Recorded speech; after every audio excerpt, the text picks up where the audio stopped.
வணக்கம். வலையோசை சேனலுக்கு உங்களை அன்போடு வரவேற்கிறேன்.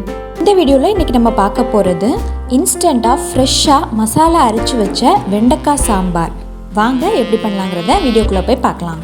வீடியோக்குள்ளே போகிறதுக்கு முன்னாடி நம்ம சேனல் வலையோசையை நீங்கள் புதுசாக பார்க்குறதா இருந்தால் என்னுடைய மற்ற வீடியோஸையும் செக் பண்ணி பாருங்கள். உங்களுக்கு பிடிச்சிருந்துச்சுன்னா சப்ஸ்கிரைப் பண்ணிக்கோங்க, பெல் ஐக்கானையும் ப்ரெஸ் பண்ணிக்கோங்க. ஃபஸ்ட்டு இந்த சாம்பாருக்கு நம்ம இன்ஸ்டண்ட்டாக மசாலா ரெடி பண்ணிக்கலாம். ஒரு பேன் வச்சுட்டு அதில் 1 ஸ்பூன் ஆயில் ஆட் பண்ணியிருக்கேன். ஆயில் நல்லா ஹீட் ஆனதுக்கப்புறமா உங்கள் காரத்துக்கு எவ்வளோ வேணுமோ அவ்வளோக்கு மிளகாய் வத்தல் எடுத்துக்கோங்க. மிளகாய் வத்தலுடைய கலர் சேஞ்ச் ஆகிற அளவுக்கு இந்த எண்ணெயிலேயே நல்லா ஃப்ரை பண்ணிக்கோங்க. நெக்ஸ்ட்டு 1 ஸ்பூன் கடலைப்பருப்பு சேர்த்துக்கோங்க. 2 ஸ்பூன் விதை கொத்தமல்லி சேர்த்து நல்லா ஃப்ரை பண்ணிக்கோங்க. 1 ஸ்பூன் ஜீரகம்,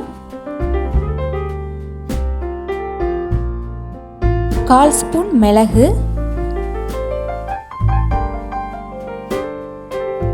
1/4 ஸ்பூன் வெந்தயம். இதெல்லாம் நல்லா ஒரு கோல்டன் ப்ரௌன் வர அளவுக்கு ஃப்ரை பண்ணி எடுத்துக்கோங்க. இப்போ நல்லா ஃப்ரை பண்ணியாச்சு. இது நல்லா ஆறட்டும். ஆறினதுக்கப்புறமா ஒரு மிக்ஸி ஜாருக்கு ட்ரான்ஸ்ஃபர் பண்ணிவிட்டு நல்லா ஒரு ஃபைன் பவுடராக அரைச்சி எடுத்துக்கோங்க. இந்த மசாலாவை தான் நம்ம இன்றைக்கி யூஸ் பண்ணி இந்த இன்ஸ்டன்ட் சாம்பார் வைக்க போகிறோம். அதே பேனில் ஆயில் ஆட் பண்ணிக்கோங்க. ஆயில் நல்லா ஹீட் ஆனதுக்கப்புறமா 7லேருந்து 8 சின்ன வெங்காயத்தை ஆட் பண்ணி நல்லா வதக்கிக்கோங்க. இந்த வெங்காயத்து கூடயே நம்ம கட் பண்ணி வச்சுருக்கிற வெண்டைக்காவை சேர்த்துக்கலாம். வெண்டைக்காவுடைய வளவளப்பு போகிற அளவுக்கு நல்லா வதக்கிக்கலாம். இந்த வெங்காயமும் வெண்டைக்காவும் நல்லா வதங்கிருச்சு. இப்போ நான் பருப்பு வேக வச்ச தண்ணியை ஆட் பண்ணியிருக்கேன். தண்ணியில் இந்த வெங்காயமும் வெண்டைக்காவும் நல்லா வேகட்டும். இப்போ நம்ம அரைச்சி வச்சுருந்த இந்த ஃப்ரெஷ் சாம்பார் மசாலாவை சேர்த்துக்கலாம். மசாலா பருப்பு தண்ணியோட சேர்ந்து ஒரு கொதி வரட்டும். இப்போ நம்ம கரைச்சி வச்சிருக்கிற புளி தண்ணியை சேர்த்துக்கலாம். சாம்பாருக்கு தேவையான அளவு உப்பு சேர்த்துக்கோங்க. தக்காளியை கட் பண்ணி சேர்த்துக்கோங்க. எல்லாம் சேர்த்து நல்லா மிக்ஸ் பண்ணி விட்டுங்க. எல்லாம் சேர்ந்து நல்லா கொதிச்சு வரட்டும். இந்த புளித்தண்ணியுடைய பச்சை வாசனை போகிற அளவுக்கு நல்லா கொதிக்கட்டும்.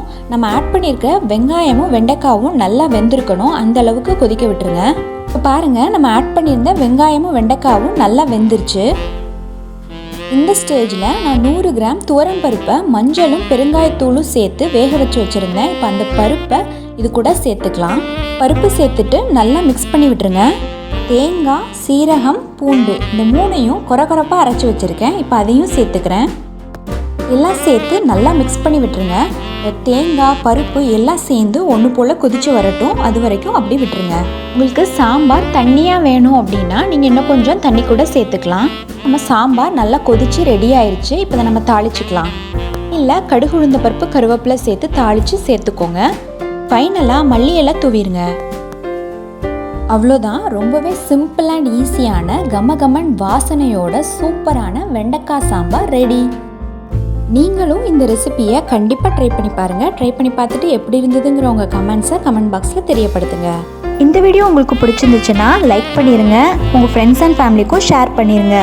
தொடர்ந்து நம்ம சேனல் வலையோசையில் வர வீடியோஸ் எல்லாத்தையும் நீங்கள் மிஸ் பண்ணாமல் பார்க்கணுன்னா நம்ம சேனல் வலையோசையை சப்ஸ்கிரைப் பண்ணிக்கோங்க.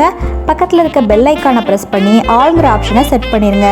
அப்போ தான் நான் போடுற வீடியோஸ் எல்லாமே உங்களுக்கு நோட்டிஃபிகேஷனில் தவறாமல் வரும். நன்றி.